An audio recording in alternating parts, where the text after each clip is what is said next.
We live in an era where people are always telling you what you're doing wrong. It's fair to be overwhelmed. It's understandable. The way that I've adapted is that I'm like, it's going to be fun. I'm going to keep growing in every area and it's going to be fun. I'm not going to let the fact that I still have growth to do disappoint me or upset me, because again, the people who are the best in the world at whatever it is that I want to be good at are still learning. So who am I to stop learning, right? And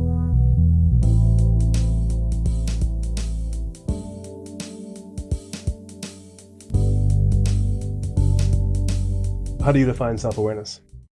Being aware of yourself and how you Your come across emotions. to other people and how you make people feel. Mm-hmm. Yeah. So I would say, why I would say that I was better at that was I didn't give a rat's behind sometimes about how people felt about me. Going back to the topic of how I dressed, I understood that people looked down on me because I would go around in ratty jogger pants, and I didn't care. I thought their opinion didn't matter. So what may have seemed to people, including yourself, like a lack of self-awareness was actually me having a different value system about certain things. I was like, these are the things that I think are important. These are the things that people around me may think are important. I choose to let them believe what they're going to believe because I have a core of people who love me. I can pretend temporarily if I need to get a job or if I need to get ahead temporarily, but I actually don't think these things are important. So I do think there was, when I think of self-awareness, that's what I think. Whereas I really think Genevieve is almost the opposite. Genevieve is kind of has no guile, as Jesus said about Nathaniel in the Bible. Like Genevieve is, she's just who she is who she is. I say is. This is 10 years ago I'm talking about, like the progress that's happened or the changes I'm not aware of necessarily. But I think that, I do think that conversely, Genevieve didn't always know how she was coming across. Whereas I think both of us were the type of people where people would come back and give feedback. People would be like, yo, Genevieve, why is your husband doing this? Or why is Samuel doing this? And those were often things I knew about and decided that I was okay with that feedback. Whereas conversely, the things that maybe I might have heard or felt, Genevieve was not as aware of. Yeah, I think that resonates with me. It's funny because the other day I was on a girls trip and I was we were driving golf carts or whatever, and I was out in the wilderness. No, we were out on the road and we got separated because they were driving one golf cart and we were driving one, and we were separated, but we had like, what do you call it, texting, but we couldn't access like Wi-Fi because we're out in the wilderness and all this stuff. Anyway, what's funny is even as you said that, I was like, this still happens today. They finally got to Wi-Fi. We finally got connected. I was like, where are you guys? Like, we couldn't find you guys or whatever. And they sent back a message and I was like, well, it would have been nice if you guys like told us where you were going, because like we didn't know where you were. Like, we're sort of like here waiting for you, thinking you're gonna come back. But I remember when we finally all met up, everybody was like super upset. They're like, you were so rude and your text message was just so rude and you were just so rude. And I was like, first of all, y'all know me. I'm not rude for no reason. And second of all, y'all know me and I'm not gonna be rude to you, right? So I was thinking to myself, like, how in the world could you interpret that as rude? But they were like, no, it's just so rude. Everybody's just like, all right, upset, and everybody's like up in arms. Okay. And I am like completely oblivious. I'm just like, was it rude? Like, was that rude? And I read over the text message and I was like, okay, maybe. But like, maybe not. I was like, I read it and I was like, okay, I guess kind of. Like, if you want to interpret it as rude, you can. You know what I mean? If you want to not interpret it as rude, you also can. So I was thinking, like, how does that come across in terms of my willingness to receive feedback? And then other people's openness to offer feedback. And of course, I mean, they were like, that was so rude. And then they were rude and telling me that was rude. So I was like, you know what I mean? It was kind of like, it was like, I don't know. What do we do? Are we matching one another? You know what I mean? But even still, I can receive that because I know like they're my friends. They love me. And they can tell me that because they're also my friends and they love me. And I think in relationships, sometimes we overlook the fact that there's genuine like love there and desire to come back to like homeostasis or come back to a place where we're connected. And in order for that to happen, we do have to sometimes look past like the tone of it and capture like the message of it. And even in like our relationship, I would say that Samuel was very good at not always not yelling or whatever, but was very good at letting me know, like, hey, I know your intention is not this, Right.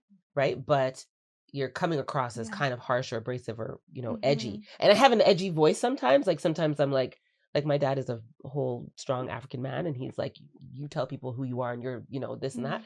So I grew up with sort of that, like, I'm okay to be present in this space kind of thing. Mhm. But sometimes that can come across as like really Overpowering. direct or Mm. overpowering, or like, I don't know if I have a big personality, but I know that I know that I have like I can have like a heavy voice, and my voice holds weight and makes people move. It moves people. Mhm. Right. I know that. Mhm. And I've learned to hone it Yeah. over time. But like, I mean, we're 10 years out. So, Right. we have to kind of put things in context. And it's my first marriage. I didn't know what to expect. And it's my first time learning, another person in this in-depth way. And Mhm. so making room for some of that feedback means that I have to take a look at myself, and then there's hurt and pain and shame there. And it's like, um, but How many marriages do you think it takes to do well? I think 3 is a good number. Wow. I'm only going to Third get time's to the 2. charm. Third time's I'm the only charm. going to get to 2. But third time is a charm, You know. right? So I've heard. I'm not going to get there. I don't know. You can, if you've been married 3 times, let me know. Let me know. But yeah, I think part of that is Mhm. is being able to share part of that emotional intelligence piece, Yeah. And self-awareness piece specifically Mhm. is being able to recognize how you come across to other people, but Mhm. also being able to receive feedback, Mhm. and make necessary adjustments. I think there's different levels to self-awareness, right? Like there's that side to yourself where you're like, oh, I am thinking to myself and I'm being self-aware. Mhm. But then there's that other side where it's like, but are you seeing what other people are saying Mhm. about yourself? Yeah. Right. Yeah. Mhm. Absolutely. And some people are Definitely. so good at it. Like Mhm. I mean, when it comes to like de-escalating, Mm. and making people feel comfortable, at ease, safe. Like some people are just so. I have to work really, really hard. And not that people who are really good at it don't have to work really hard. I don't believe that. I think they work really hard. But there's some people that it just the your flow feathers. is just, it's a beautiful thing to like Yeah. watch them interact with other people. Mhm. I feel the same about self-awareness. Like I'm a super analytical person by Mhm. nature, and self-awareness for me is a result of constant self-analysis, and it has always been, because I've always all my life I felt like an outsider. I felt like I think different and act different and behave different. So I've had to like break down my behaviors and actions and appearances and words and reconstruct it to figure out what's going to make other people more comfortable, what's going to make them happy, right? I've had to, that's kind of the way that I've looked at my own life. So I also don't think self-awareness comes to me super easily. Like some people, I've built a habit ever since I was young of being self-aware, but I think that I'm constantly discovering blind spots. Mm-hmm. I'm constantly discovering areas where I'm like, Yeah. oh man, this is how I've been coming across this whole time. Yeah. Mm-hmm. What's your Yeah. advice on how you take criticism, or how it is that you now are able to just be more self-aware in that area? Advice on taking criticism, Mhm. or experience of taking criticism? Advice for somebody who tends to maybe take things very Oh. personal. Yeah. That's good. Yep. It's hard though. Like Mhm. if you haven't done your own self-acceptance work, it's going to be really difficult Yeah. for other people to point out areas where you need to grow. It's triggering. Like now, like anybody can tell me anything now. I'll be like, You're like, okay. I'm like, okay, let's work on it. Let me figure out how to, Yeah. but I don't hold any shame around it. I think shame Mm. is the piece that really Yeah. hinders people. Yeah. Embracing it. Yeah. Yeah. And to Samuel's point, I think I would say the same for me. It's like I'm self-aware of like my actions and stuff like that because I'm an overthinker as it is. Mm. But to Samuel's point, there's certain times where I'm aware that I'm doing something, but I don't care how you necessarily feel about it, right? Because I'm confident in who I am in the stance that I'm taking or whatever. Mhm. But it took a lot to get to that point where I didn't have to second guess how people viewed me or how Right. people thought of me or whatever. Mhm. Now I'm self-aware to change my actions to develop better relationships because I want to make sure that I want to make sure that you feel loved or cared for or whatever. So for the people that matter in my life or who I Right. want in my life, I'm gonna adapt Absolutely. the way I approach things, right? Mhm. but in general. Yeah. And And that's the whole point. This is not in general. Yeah. Right? This is specifically about a romantic partner or people that Right. love or what have you. And that response is the one that is appropriate. Right. The response that says, I care about you. Yeah. And so I'll do what I need to do in order to keep you feeling good or whatever in the relationship. I mean, I know you probably have more questions to ask, but to answer the one you just asked, the way that I frame taking feedback is related to the way that I look at life. Like, I think life is not comfort oriented as much as it is growth oriented. Given that life is growth centric, I have determined that for the rest of my life, I'm going to be constantly improving in every area, and I'm going to be doing it joyfully. There's two pieces to that. One is that I should never feel like I've arrived and I don't need any more feedback or I don't need any more help, right? Doesn't mean that every piece of feedback I'm going to take, but I should always be open. Even if it's something that I feel like I've done well in, the people who have mastery at any craft, they never give up. They keep learning, even from people who are beneath them or behind them, right? Like the leaders in any industry, they're still learning, even though they're the leaders. They haven't stopped learning. So that's one piece. The other piece is the joyful piece. Now, we live in an era where people are always telling you what you're doing wrong. There's a lot of negative feedback that's coming in, and I do believe that it can be overwhelming, and that's very, it's fair to be overwhelmed. It's understandable. I don't have any judgment towards anybody.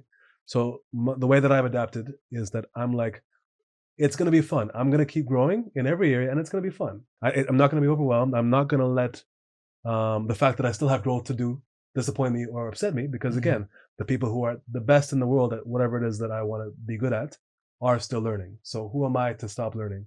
And framing it internally like this is going to be something that I keep doing and it's going to be fun allows me to actually have that experience. So when I encounter something that I didn't realize that I was sucky at, maybe I'll still feel those emotions and process those emotions of, man, can't believe I failed in this area or I fell short.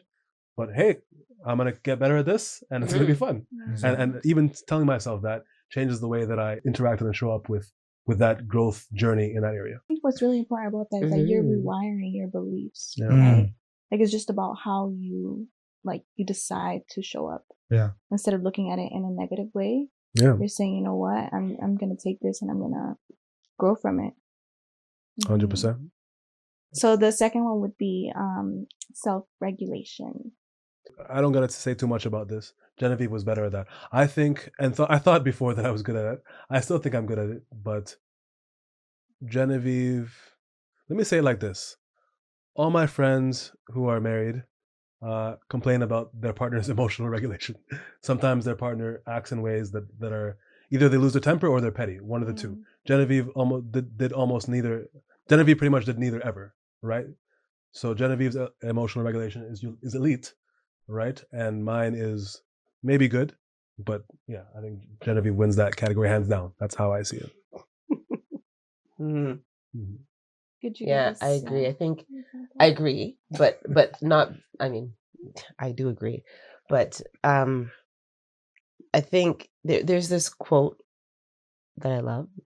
I can never quote it properly, but it's attributed to Aristotle, and it says, "To be angry is easy, but to be angry at the right time, towards the right person, to the right degree, for the right purpose, that is not easy." And I always thought about that. Well, I've thought about that a lot, let's say, over the last decade or so since I came across the quote. Just in terms of how, when, where anger is directed. And a lot of times in the past, I've used anger to express alternative emotions. Like, I'm hurt, but I'll express it in anger. And I'm not talking about outburst anger or breaking things anger, but I feel the anger. And I know better. I know better than to, do anything crazy, because again, recovery is a lot of work. But I think that idea or that premise can be very helpful just in terms of framing how we express ourselves and how we regulate our emotions, right? And changing our ideas or our minds about vulnerable emotions or painful emotions, like things like hurt and sadness aren't weakness. Because feeling anger is very empowering. It's energizing, right? There's like fire in it, and you feel strong. It's a mask, right? But vulnerability in terms of like sadness or hurt or humiliation or shame or guilt, things like that, like they can be very debilitating at times, because we don't know what to do with them in that soft space. And it's scary to be there because not a lot of people can be there with us. So I think part of it is, when it comes to my emotional regulation journey, part of it is recognizing that anger can be very destructive, but also that the other emotions that can be more vulnerable don't what's the word, the messaging is not like you're weak because, right? And I think that's important to note, because emotional regulation or dysregulation is usually associated with anger. Like most people aren't like, you're so dysregulated in your sadness. Like most people are not. Unless you're grieving, maybe. But maybe. But when it comes to like depression or anxiety, people are like, that's mental health issues. You need to go do something about that. But most people aren't like, you need to regulate your sadness. You know? Would you agree that all of this stems from the root cause of being fear, like having fear of rejection, or just the fear of being judged, right? When it comes to not expressing yourself and masking out with anger, for example. Maybe. What would you say is a root cause of us as human beings, right? Like not being able to be vulnerable due to the fact of what have you experienced in your relationship as to I think there's a lot of coming up. I think there's a lot of contributing factors when it comes to decisions about being vulnerable. I think vulnerability is always a decision. I was sort of more talking about like the emotional aspect of it. But I think fear and rejection, abandonment, I think all of them are valid. When it comes to feeling things that are painful or unpleasant. Yeah, you might be onto something. I'd have to chew more on that and unpack it. But yeah, it could be that fear is behind it all. In a relationship, though, depending on depending on the, I'm gonna use a power dynamic, if you will. One spouse might be more motivating to say, "Here, we're going this direction a little bit." Who do you feel like was more like, "Hey, I think we should go this direction," kind of thing? I think we did that equally, but based on areas that were important to us. Oh, your strengths. Yeah. Okay. What areas do you think that you did better? Like relationships are important to me. So just building relationships with people, building community, like that's always going to be a thing. That's like my top value.